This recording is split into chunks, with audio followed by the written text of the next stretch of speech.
It's decision time for Scotland's junior doctors on whether to accept or reject the Scottish Government's latest pay offer. BMA Scotland opened a consultative ballot this morning recommending members accept a 12.4% uplift. Junior doctors have 2 weeks to cast their vote. Brandon Cook is in the newsroom. Brandon, the Doctors' Union is calling this the most important vote yet.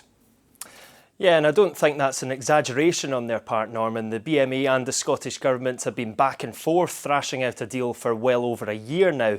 And when this latest offer was received last month, the union called it the best that could be achieved and admitted this was probably as far as they could push it at this time. So, months of negotiations are riding on this, and that's why the union are recommending their membership accepts it. The offer itself is quite chunky. It has a pay uplift of 12.5%, backdated to April this year.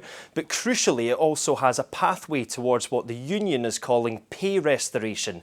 That's something junior doctors have been keen to address. They say many medics are leaving to go abroad because the pay here is simply so poor. They say it's around 30% lower here than it should be.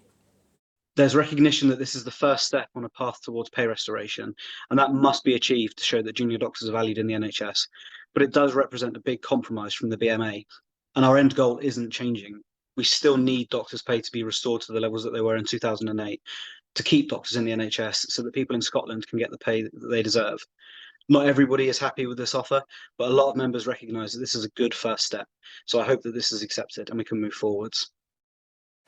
Now, there's obviously no guarantee on whether the outcome of this ballot will be positive. Strike action was on the cards before the offer. It could well be on the table again if the offer is rejected. But as I say, the union are really keen for this one to be accepted. They admit it's not their ideal offer, but they see it as a very credible one which they can work on going forward. Scotland's junior doctors will have until August the 16th. That's 2 weeks to decide whether they agree with their union. Norman.